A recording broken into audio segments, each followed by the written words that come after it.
Hello and welcome to my channel. My name is Jane and today is the first of a kind of a series, I think, of chats where I'm going to explain how easy it is to dye textiles with plants. And I'm just going to go through a number of plants season by season and explain my tips and tricks as to how to get the best colour. And today I am starting with one of my favourite plants for natural dyeing, and that is Buddleia, the butterfly bush.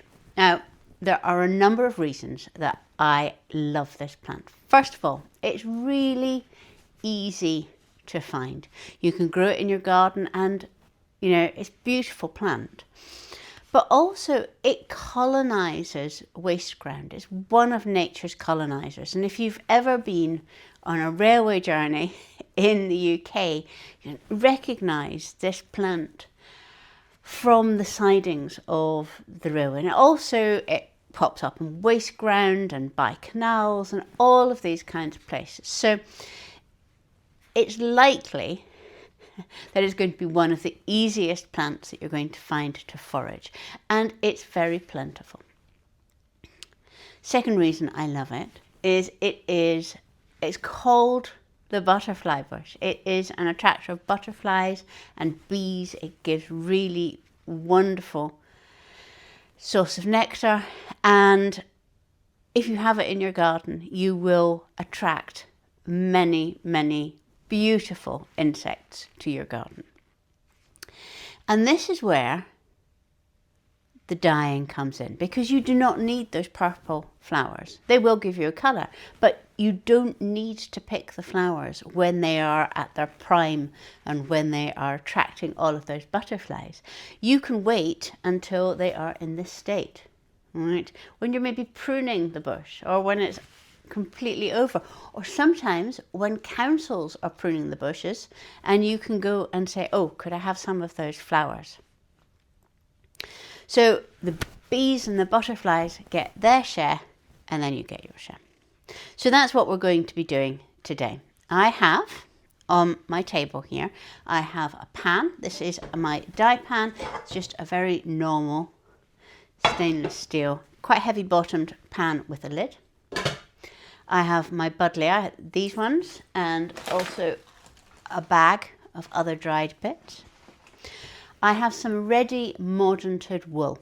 Okay, this is 2 mini skeins. They were mordanted at 8% of aluminium potassium sulfate. This is very important. Do not try and do this without having pre-mordanted your wool. And I have them soaking in warm water. I have some washing soda, right, which is sodium carbonate. It's kind of the stuff that you get in these bags in the supermarket, in the laundry aisle. And then I have some pH paper here. So let's get started. First of all, I'm going to put water into my pan. So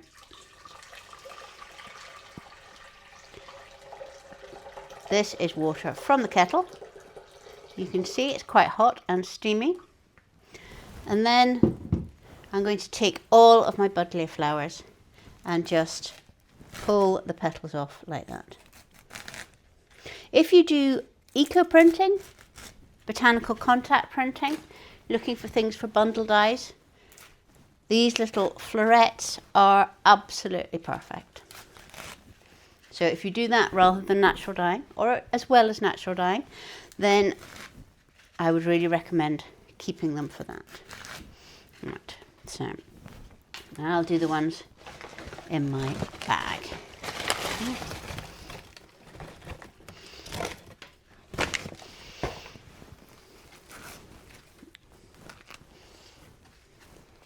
And already, as I'm putting them in here, I can see a yellow colour beginning to leach out. Now, people always ask about quantities, like weights. And I think that that's something that has come from the fact that many people buy their dye stuff. And it's not quite as relevant if you are collecting your own. I mean, it could be if you're wanting to repeat colours, that you want to keep a note of how much you used. But realistically, there are a lot of other things that change. The weather, the soil, your water. All of these things affect the colour as much as how much you're putting in. There's also the thing that your fresh Buddleia flowers are much heavier than your dried ones. So when I counted them, I had around about 30 flowers that I'm putting in here. And as you can see, a lot of these flowers have fallen off. So I wouldn't say that they were 30 perfect, pristine kinds of flowers. I'm just putting them all into my pan, and then I'm going to add a pinch of the washing soda and bring the water to a simmer. Let's take all of the ones that are on my table and pop them in.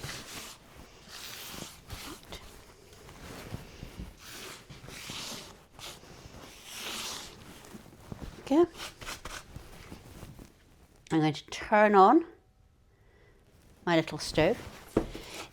If you are wanting to take up botanical dyeing and do it as a hobby, I would really recommend one of these little stoves, because then you can take it outside if it's nice weather.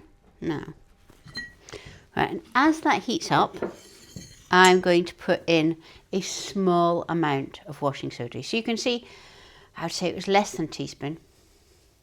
Sprinkle that in. I think I can just use one of these to stir it round a bit. The reason that I put this washing soda in is to bring the pH more alkali. There are a couple of reasons for that. One, this is yellow, and I find that having a slightly alkali dye bath improves the amount of yellow that comes out. Second reason is that when you're simmering plant material, it tends to make your dye bath a bit more acidic. By adding just a little bit of alkali to start with, that counteracts the acidification that we get.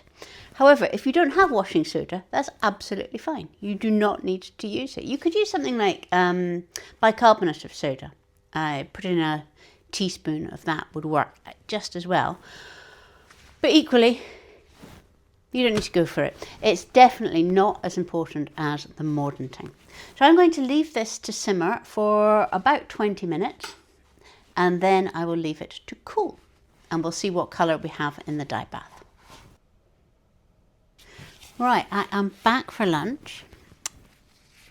The dye pan has been simmering away, and I'm going to see what kind of colour we've got. These are my bits of wool, pre-mordanted.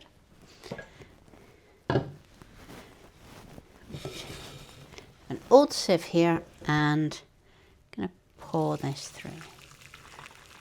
You can see that there is a lot of colour in that dye pan, so I'll put that back in there.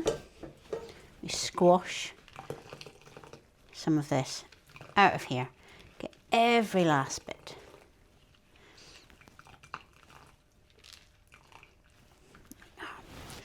Now the first thing that I'm going to do is I'm just going to check the pH of this. I'll take my gloves off so that I can actually do this. Alright, this is pH paper. You can see all the colours down here. And what we're wanting is it to be around about a 7 or an 8.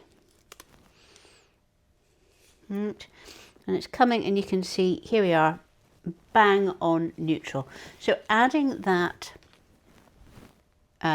soda ash, washing soda, stopped this from getting too acid. Right. But now it's neutral, which is good for the wool, right? This, however, is too hot for the wool. So I'm going to add a little bit of water just to cool it down. Because when you're dyeing with plants, the dye pigment is what you're interested in. You're not interested in the amount of liquid, right? Because if you add more liquid, the dye pigment just moves further about. And because you have a mordant on your wool, the mordant attracts the pigment. So adding in extra water does not dilute your dye, okay? But in this instance, it does mean that it's down to hand hot temperature that I can add the wool to. So my gloves back on.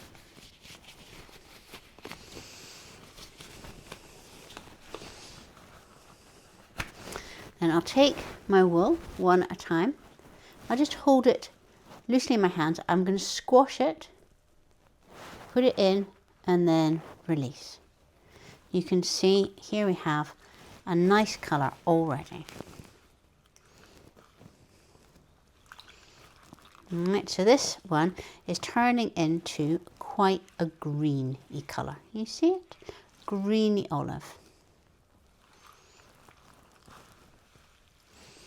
And I'm just going to leave those in this bowl of dye for a couple of hours, and I'm going to come back and see what the colour's like. So now for the reveal. I've had this sitting in here for a couple of hours and the water has cooled down, and what I have is some beautiful kind of olivey coloured wool. Look at that. I'm really pleased with these. I'm going to leave these in this dye overnight because it will do it no harm, and then tomorrow I will take them out, rinse them, and I will show you the colour that I get. Now here we are with the finished result. I let these soak overnight and then I rinsed them very well and I dried them and made them into little skeins here. And you can see the colour is a really nice mid-yellow. It's, what would I call it? Maybe old gold kind of colour. It's the sort of colour of the moss that is on the path coming down. So really it's a colour that you get a lot in nature. As you can see, look, it's a colour that I wear a lot too. So I'm really pleased with this, and I suggest that if you have some Buddleia in your garden that you're maybe chopping back because it's the time of year that you chop it all back, save some of those flowers and have a go at creating some beautiful colour.